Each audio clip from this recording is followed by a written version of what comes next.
Picture a Kansas wheat farm more than 50 years back. The Steiger crowd is running giant articulated four-wheel drives through the stubble like mechanical bison, and Massey Ferguson is watching its market share walk off. Their answer? A machine so loaded with technology, it might as well have dropped out of the future. Four-wheel drive, articulated steering, a Caterpillar V8, factory air conditioning, for Pete's sake. So how did the most advanced tractor of its era end up one of the decade's biggest flops? Pull up a seat. Massey Ferguson's 1,500 story is something else. Massey's big iron problem. So let's rewind the clock a bit. By the tail end of the 1960s, Massey Ferguson had a problem, and everyone in the industry knew it. The prairie market was booming. Farmers were demanding bigger tractors, and the competition was running circles around them. Steiger Tractor, a tiny outfit that had literally started in a dairy barn in North Dakota, was building giant four-wheel drive machines that could pull acres of wheat ground without breaking a sweat. Versatile was hammering out articulated tractors up in Winnipeg. John Deere had finally gotten back into the four-wheel drive game after quietly dropping the 8020 earlier in the decade. International Harvester, Alice Chalmers, even the odd couple at Minneapolis Moline, they were all scrambling for a slice of what everyone could see was the future of grain farming. And where was Massey in all this? Standing off to the side, holding the corporate equivalent of a ham sandwich. Their biggest tractor at the time was a 146 horsepower two-wheel drive with a Perkins V8 under the hood. Now that sounds impressive, and on smaller Midwest farms it absolutely was, but on the vast prairie operations where four-wheel drive was becoming the price of admission, it just wasn't enough tractor. Dealers were losing sales, the sales literature was getting thin, and the front office in Des Moines was staring at the numbers knowing something had to change. Fast. What they came up with wasn't just bigger, it was bolder, stranger, and a whole lot more Caterpillar than anyone expected. The gamble. And so, more than 50 years ago, in 1971, Massey Ferguson pulled the wrapper off a pair of brand new tractors that were supposed to drag the company into the big leagues overnight. The bigger of the two was the 1800, a full 210 horsepower prairie bruiser. The smaller, though I'm using smaller very loosely here, was the Massey Ferguson 1500, rated at 180 horses and weighing close to 8 tons empty. Both were built at Massey's plant on Bell Avenue in Des Moines, Iowa, a facility that had only been running for about 6 years at that point and was already cranking out everything from snowmobiles to garden tractors. The idea was simple on paper. Massey would finally have a proper four-wheel drive articulated tractor to sell alongside their row crop lineup. Dealers would have something to point at when a grain farmer walked in asking for real prairie iron, and the 1500 and 1800 would reestablish Massey as a serious player in the high horsepower market. The gamble was not small. Massey was sinking real engineering dollars, real tooling, and real factory floor space into a machine radically different from anything they'd ever built before. Everybody at headquarters crossed their fingers and hoped the thing would sell. What almost nobody outside the engineering department realized, though, was just how strange the beast was under the skin. Because Massey hadn't merely built a new tractor. They'd built something nobody in the industry had ever quite dared to bolt together. Before we move on to the next section, I'd like to ask you a small favor. If you're enjoying this content so far, please take a second to like this video and subscribe to the channel. Over 98% of you watch these videos without subscribing.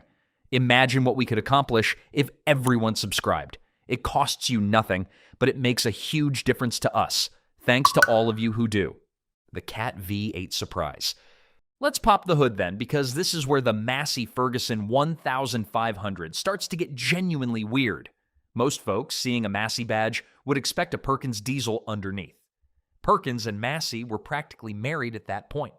Massey had purchased Perkins way back in 1958, and almost every modern Massey tractor you could buy in 1971 was running a Perkins mill of some variety. The 1500 said no thank you to all of that. Instead, Massey did something that still makes tractor historians raise an eyebrow. They walked across the industry and bought engines from Caterpillar, real Caterpillar engines, the same company that built bulldozers and highway scrapers. The specific unit was the Caterpillar 3150, a naturally aspirated V8 diesel with a displacement of 573 cubic inches, or about 9.5 liters in metric. 8 cylinders arranged in a V, each with a 4.5-inch bore and a matching 4.5-inch stroke, running a compression ratio of 17:1 and turning up to 3,000 RPM at full chat. When the University of Nebraska strapped a 1,500 to their tractor dyno in the fall of 1971, that's test number 1086, for anyone who wants to go look it up, it measured 147.88 horsepower at the drawbar and a maximum pull of over 17,000 pounds. The sales literature was bolder, advertising 180 horsepower at the flywheel. But then again, tractor brochures and dyno sheets have always been two different documents written by two different kinds of people. Here's the part you have to appreciate. In 1971, putting a Caterpillar engine in a farm tractor was the agricultural equivalent of dropping a Ferrari 512 into a pickup truck. Caterpillar had a reputation built on earth-moving iron, on engines that lived hard lives and shrugged it off. Bolting one of their V8s into a tractor was a bold, expensive, attention-grabbing move, and for a while, farmers who kicked tires at the dealership absolutely loved the sound of it. That V8 note, by all accounts, was one of the first things anyone noticed at a demonstration. Perkins Diesels growled. The Caterpillar V8 sang in a totally different register, deep and throaty and plainly expensive, and the tire kickers who cared about such things went weak in the knees. And the engine, believe it or not, was only half the story. The articulated dream machine. Because the chassis Massey bolted that Caterpillar V8 into was just as ambitious as the engine. The 1500 was an articulated four-wheel drive, which is a mouthful, but the concept is beautifully simple once you see it in the metal. Instead of having front wheels that steered left and right while the rest of the tractor stayed put, the way your grandfather's Ford 8N worked, an articulated tractor pivots in the middle. The whole front half of the machine swings one way and the whole back half swings the other, meeting at a giant hinge point right beneath the operator's seat. 4 equal-sized tires, all of them driven with weight spread almost evenly front to back. In 1971, for a mainstream farm tractor, this was about as radical as it got. Articulation wasn't brand new. Steiger had been building articulated prairie tractors for a few years already, and Wagner before that. But the idea of Massey Ferguson, a company that sold more row crop utility tractors than just about anyone, suddenly showing up with an articulated monster was a real eye-opener. Steering was hydrostatic, meaning there was no mechanical linkage between the wheel and the cab and the hinge up front.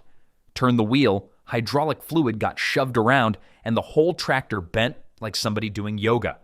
Brakes were hydraulic. The transmission was a 12 forward, 4 reverse gearbox running through a 14-inch dry disc clutch. If you've ever pushed in a 14-inch dry disc clutch pedal, you know why the 1500's operators generally had legs like speed skaters. The gearbox gave you 3 gears in each of 2 ranges, times 2 again for an overdrive mode, which was Massey's way of saying they wanted you to have something suitable for every job from planting to pulling stumps. On paper, the whole drivetrain package was about as state-of-the-art as anything you could order in 1971 with rear fenders on it. But the fanciest part of the 1500 wasn't in the drivetrain. It was bolted to the top of the frame rails, the champagne cab. And that part was the cab. Because in 1971, on an American farm tractor, factory air conditioning was just about the wildest option you could tick on a dealer order sheet. A quick reality check.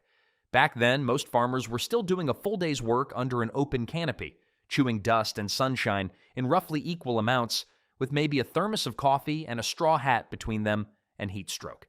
The idea of climbing into a closed cab with the AC blasting and working in shirt-sleeve comfort felt like something out of a science fiction magazine.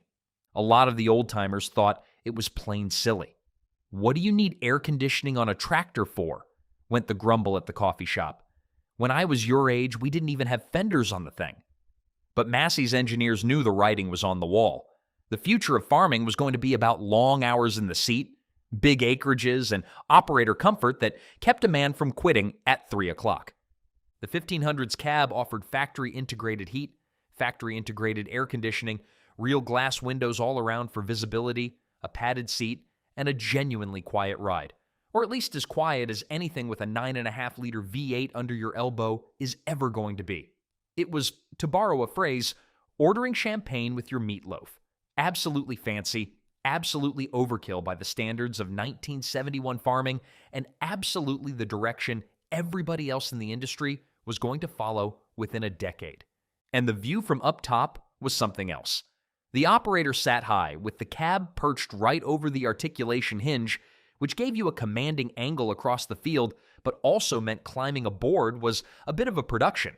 For farmers used to open station row crop tractors, stepping into the 1500s cab felt like walking into a hotel room. Talk to any farmer over 60 today about the first time he rode in an air-conditioned tractor, and you'll get the same misty-eyed reaction you'd get asking your dad about his first television set.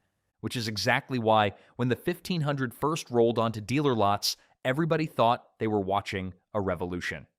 The brief shining moment. For a moment, at the very start, the 1500 looked like an absolute home run. Dealers who'd been begging Massey for years to give them something they could sell against the Steigers and Versatiles finally had real iron to wheel out front. Farmers came around to kick the tires and listen to the Caterpillar fire up. Demo runs out in open ground drew crowds. Trade publications ran glossy spreads showing the 1500 cresting furrows with its articulation bent hard, proving the concept to a skeptical row crop audience. Trade shows loved the thing. Implement dealers ordered units for their lots, and in fairness, when the tractor was running right, it really did the work. 148 drawbar horses through 4 driven wheels on an evenly loaded chassis is a whole lot of tractor, and on the big open ground of the northern plains, a working 1500 could chew through a field like a hot knife through a stick of butter. The timing, at least on paper, couldn't have been better. Farm incomes were climbing in the early 70s, and farmers who'd been making do with tired old two-wheel drives were finally in a position to write real checks for real iron. The dealer network was primed. The marketing push was heavy. Everything pointed toward a genuine breakout moment for Massey's Big Iron program. And for several months, that's exactly what it looked like, where the dream hit the dirt. Because every single thing that made the Massey Ferguson 1500 look brilliant on the brochure turned around and bit the company square on the wallet the minute the machine started showing up on actual farms. Let's start with the fuel appetite. Nebraska Test 1086 measured the 1500 burning over 11 gallons of diesel an hour at maximum drawbar pull, 11 gallons an hour. To put that in perspective, some of the Steiger and Versatile competition was doing comparable work on noticeably less fuel, and the 1500 landed on dealer lots almost exactly at the moment the rest of the world was about to get clobbered by the 1973 OPEC oil crisis. When diesel prices shot through the barn roof, the 1500's thirst turned from a rounding error into a real problem, the kind that puts a hole in your operating budget before you've even finished spring planting. Then there was the sticker. By 1974, a new 1500 was listed at around $19,000, which in today's money is comfortably north of $140,000. For that kind of outlay, a farmer reasonably expected his new tractor to still be running when the grandkids were teenagers. The 1500 had other plans. And here's the part nobody at Massey wanted to talk about. The Cat V8 itself wasn't the problem. The Cat V8 was a pretty stout engine. The problem was that Massey Ferguson dealers had never seen one before in their lives. Most Massey dealers were small to mid-size row crop specialists. They knew Perkins diesels backwards and forwards. Their part shelves were stocked with Perkins gaskets, Perkins filters, Perkins injectors, and their mechanics could tear a Perkins down in their sleep. A sick Caterpillar 315 might as well have been written in hieroglyphics. Parts had to come from Cat channels, which had different lead times and different prices. Warranty work turned into a finger-pointing contest between Massey and Cat. Downtime became a running gag, except nobody in the seat was laughing because every hour of daylight lost during harvest season was real money off the kitchen table. By the time Massey figured out how bad the bleeding was, they were already drawing up the 1500's replacement. The short, quiet death. Barely 3 years after launch, Massey Ferguson pulled the plug. By 1975, the 1500 was gone from the lineup, replaced by a new model called the 1505, which swapped out the 315 OV8 for a smaller Caterpillar 3208 engine that was cheaper to build and, according to Massey, a bit more civilized to live with. The 1800 got the same treatment and became the 1805.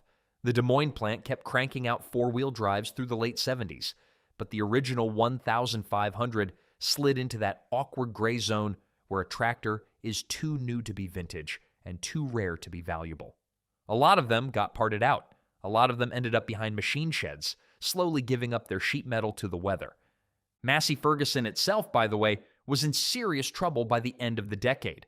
The company hemorrhaged money through the late 70s and early 80s, came within spitting distance of outright bankruptcy, and was eventually chopped up and sold off, with the Massey Ferguson brand name surviving today only because AGCO Corporation bought it out of Verity in June of 1994. Was the 1500 single-handedly responsible for any of that? No, of course not. But the 1500 and 1800 program was a textbook example of the kind of huge, expensive swing-for-the-fences bet that helped put the company on the ropes in the first place. And yet, for all its sins, the weirdest part is what the 1500 got right. The accidental trailblazer. Because as much as I've been roasting this machine, honesty demands some credit where credit is due. The Massey Ferguson 1500 was genuinely ahead of its time in ways the rest of the industry eventually had to catch up to. That articulated chassis, within 15 years, every major tractor manufacturer on the continent was building articulated four-wheel drives for their top-end lineup. John Deere, Case IH, Versatile, Big Bud, all of them.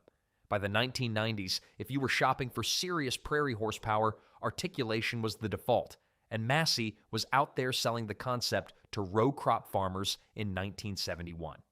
Then take that even weight distribution on 4 equal tires.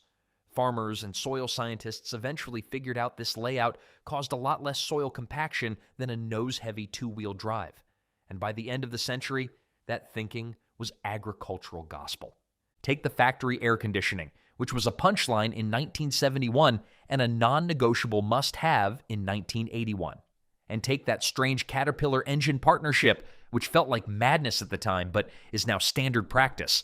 Major tractor manufacturers routinely source big diesels from Cat, Cummins, and other specialists rather than building everything themselves. Massey was 15 years early on basically every one of those calls. The 1500 put them in conversations they'd had no business being in, and it forced dealers, engineers, and competitors to start thinking about the tractor of tomorrow, whether they liked it or not. The survivors. And that makes the 1500's second act genuinely surprising. Today, more than 50 years after those first machines rolled out the Des Moines factory door, the surviving Massey Ferguson 1500s have become oddball collector pieces. Not Steiger Panther money, not John Deere 8020 money, but enough that a clean, running 1500 with a Cat V8 that still fires up will pull real interest whenever one shows up at a prairie farm auction. Almond auctions and the other specialty houses see them cross the block now and then. Farm Collector and Diesel World have both done feature pieces under the hood of one. And on every tractor forum worth the name, enthusiasts trade parts and old dealer photos the way stamp collectors trade stamps. Part of the charm is exactly the thing that killed the 1500 commercially. Nobody else ever built anything quite like it. An articulated Massey with a Caterpillar V8 is a one-of-one kind of story. It's loud, it's strange, it's overbuilt in some places and badly underthought in others, and it represents a strange moment in American agriculture when companies were throwing spaghetti at the wall trying to figure out what a modern big tractor was even supposed to look like.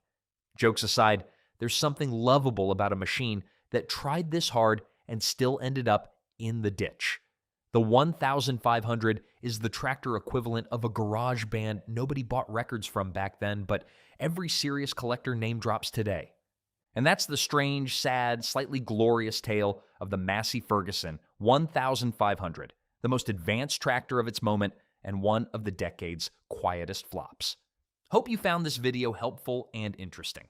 If you want another deep dive into tractors that died quietly, go check out my video on 10 hated tractors that faded into history. You'll see some pretty frustrating things. Until next time, keep your hitch pin tight and your coffee hotter than your exhaust manifold. I'll see you down the road.